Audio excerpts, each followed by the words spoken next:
I want to talk about the reality of the situation that we find ourselves in.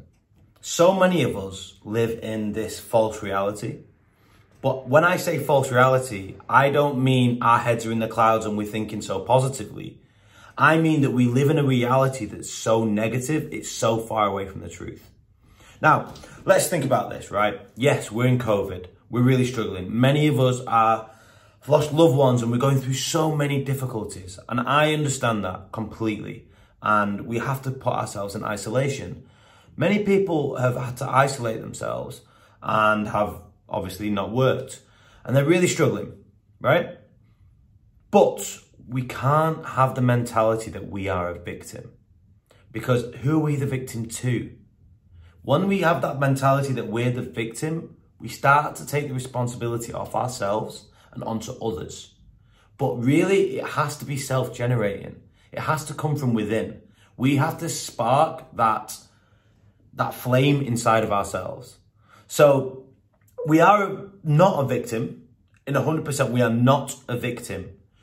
When we have that victim, we look down and ask others for help. And there's nothing wrong with asking others for help.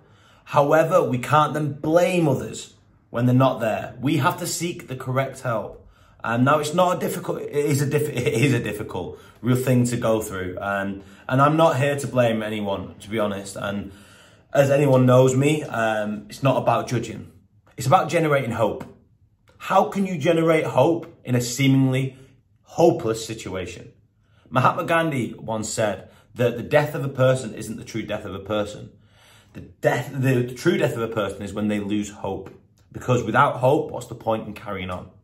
Now, I love that because actually, if we don't have hope, how do we generate it? Yes, endure the time that we're going through. If it's difficult, really endure and try and get through it. Yes, ask for support. However, we have to somehow generate that hope. Now, that's where I feel right now, many of us can do. Now, if we're feeling good, if we're feeling in the rhythm and you feel like you've got this, then that's not enough. Go and generate hope. Go and support someone right now. It's not enough to say this, I've got it. I'm feeling good. I'm happy. No, you have to be selfless to be selfish. Helping others is the only way. I say this all the time. We can't live in this life alone.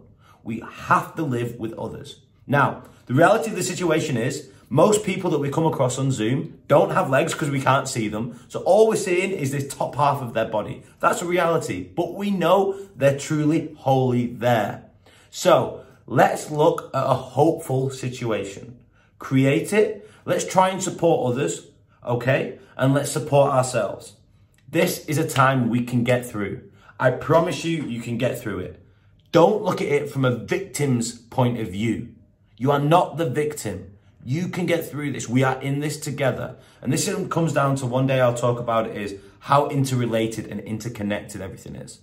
So we're not alone. I promise you that. We're in this together. Let's look after someone else if we can. Or if we're struggling, let's seek that help. I know you don't want to when you do it. You're really struggling. You don't want to seek help. Let's do it. Generate hope and let's break through this.